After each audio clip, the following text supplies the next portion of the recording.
Next इसमें है ग्रामीण बस्तियों के प्रतिरूप, ग्रामीण बस्तियों के प्रकार। ठीक है, प्रकार में दूसरा आधार हम लोग देखे थे, क्या था? कार्यों के आधार पर। मीन्स गांव में प्रधान कार्य क्या है, जो एक गांव हम सेलेक्ट करते हैं उसमें देखते हैं कि प्रधान मुख्य काम लोग गांव के क्या करते हैं। ठीक है, तो इस तरह से उनके कार्यों के आधार पर गांव का जो वर्गीकरण करते हैं, ठीक है, उससे कार्यों के आधार पर वर्गीकरण कहते हैं। ठीक है, इसमें पहला प्रकार आता है कृषि ग्राम। कृषि ग्राम नाम से क्लियर होगा। दूसरा मछुआरों का ग्राम।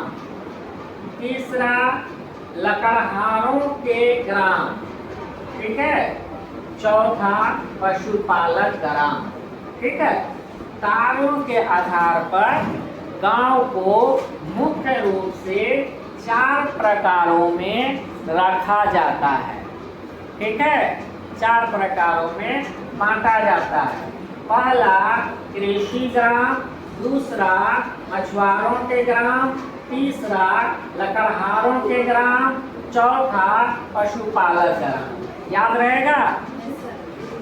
अब इसमें नाम से ही, इसमें कुछ समझना खास नहीं है, नाम से ही क्लियर है कृषि ग्राम, तो वहाँ के लोग मुख्य रूप से कृषि कार्य से जुड़े होंगे। बात खत्म। ठीक है, दूसरा मछुआरों के ग्राम, मतलब ऐसे ग्राम जिसके लोग ज़्यादातर मछुआरे का काम कर रहे हैं, मछली पकड़ने का, मत्स्य पालन का। ठीक है, तो ऐसा ग्राम मुख्य रूप से किन क्षेत्रों में पाया जाएगा? जहाँ पे नदी, तालाब, झील या समुद्र तट है, तो ऐसे क्षेत्रों में पाया जाएगा मछुआरों के ग्राम। ठीक है, तीसरा लकड़हारों के ग्राम। लकड़हारा किसको कहते हैं? लकड़हारों का ग्राम लकड़ी से संबंधित काम करता हो। ठीक है, जंगल से लकड़ी लाना, उसको काट कर बेचना, या लकड़ी से संबंधित जो भी फर्नीचर है उसको बनाना और बना के फिर मार्केट में बेचना, तो लकड़हारों के ग्राम। चौथा पशुपालक ग्राम, वैसा गांव जहां के लोग मुख्य रूप से क्या करता हो? पशुपालन करता हो। ठीक है, पशुपालन करता हो, तो ऐसे गांवों को पशुपालक ग्राम कहते हैं। ठीक है, तीसरा है हमारा बस्तियों की आकृति के आधार पर। ये मेरा प्रमुख है, इसको हम लोग डिटेल से पढ़ेंगे, इसी को हम लोगों को सिलेबस में डिटेल से पढ़ना है। तो बस्तियों की आकृति के आधार पर, on the basis of forms और शेप्स ऑफ सेटलमेंट्स। ठीक है, गांव की बस्ती का आकार कैसा है? ठीक है, तो आकार के आधार पर भी कई प्रकारों में गांवों को बांटा जाता है। जैसे पहला रैखिक प्रतिरूप, लीनियर पैटर्न। दूसरा आयताकार प्रतिरूप, रेक्टेंगुलर पैटर्न। तीसरा तारे के आकार का प्रतिरूप, स्टार शेप्ड पैटर्न। चौथा टी आकार प्रतिरूप, टी शेप्ड पैटर्न। इंग्लिश का टी जो होता है सो वाई आकार प्रतिरूप, वाई शेप्ड पैटर्न। वृत्ताकार प्रतिरूप, सर्कुलर पैटर्न। नाम याद हो जाना चाहिए, इसलिए हम रिपीट कर रहे हैं। आकार के आधार पर, आकृति के आधार पर मुख्य रूप से ग्रामों को निम्न रूपों में बांटा जाता है। पहला रैखिक प्रतिरूप, लीनियर पैटर्न। दूसरा आयताकार प्रतिरूप, रेक्टेंगुलर पैटर्न।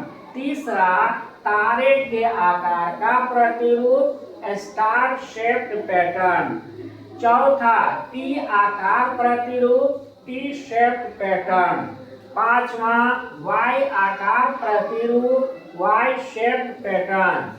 और छठा वृत्ताकार प्रतिरूप सर्कुलर पैटर्न। ठीक है, नाम याद रहेगा। इसको हम लोग को डिटेल से पढ़ना है, फिगर के साथ हम लोग अगले क्लास में पढ़ेंगे, क्योंकि सभी में फिगर बनेगा और फिगर से समझाकर, ठीक है, फिगर हो गया। और दूसरा कि किसके वो जो रूप बन रहा है, गांव का एक ये आकृति बन रहा है, वो आकृति किसके कारण बन रहा है, उसका कारण क्या है। जैसे रैखिक प्रतिरूप है, मीन्स रेखा, एक रेखा में गांव बसा होगा, उसका क्या कारण है। ठीक है, तो नदी हो सकता है, तो नदी बनाकर और फिर उसके अगल बगल में गांव घर दिखाया जाता है। ठीक है, फिगर भी बनाना पड़ता है उसमें। आयताकार प्रतिरूप, उसको देखना है कि आयताकार कहाँ पे होगा, तो जहाँ पे एक दो रोड आपस में, है ना, क्रॉस करता है ना, समकोण पे क्रॉस करता है। उसी तरह तारे के आकार का प्रतिरूप, तारे के आकार का प्रतिरूप कहाँ पे पाया जाएगा, तो जहाँ पे सड़क, जो कई सड़क आकर एक जगह आकर मिलता है। ठीक है, 4, 5, 6 रोड एक जगह आकर मिल रहा है, तो अब वो उस रोड के किनारे जब बस्ती बसने लगता है, तो उसको देखने पर ऊपर से तारे के आकार का लगता है। ठीक है, उसी प्रकार है कि आकार प्रतिरूप, कि आकार प्रतिरूप कहाँ पे होगा, तो सड़क है, एक सड़क है, इस सड़क पे समकोण पर दूसरा सड़क आकर मिलेगा। ठीक है, मीन्स सड़क जो है वो टी आकार का होगा। सड़क टी आकार का होगा तो सड़क के किनारे बस्ती बसती है, बस्ती मोस्टली तो सड़क के किनारे बसती है। तो अगर रोड, सड़क जो है वो टी आकार की है, तो बस्ती क्या होगा, टी आकार का हो जाएगा। वाई आकार का, वाई आकार में क्या होगा, सड़क वाई आकार का होगा। जैसे एक सड़क आ रही है उस तरफ से और दो सड़क इस तरफ से आके मिल रही है, वाई आकृति बना रहा है। अब उसके किनारे में गांव बसा गया, कैसा दिखेगा, वाई आकार का दिखेगा। सिंपल सी बात है। वृत्ताकार प्रतिरूप, वृत्ताकार प्रतिरूप कैसा में होगा, तो मान लेते हैं पोखर है ना, तालाब है, झील है, उसके चारों ओर गांव बसा हुआ है, घर बना हुआ है, तो वो कैसा होगा, बीच में ये पोखर है, तालाब है और किनारे किनारे घर बना हुआ है, तो बिल्कुल सी बात है कि वो कैसा वृत्ताकार होगा, दिखेगा, है ना, सर्कुलर दिखेगा। ठीक है, तो मोटा मोटी बात हम लोग समझ लिए हैं।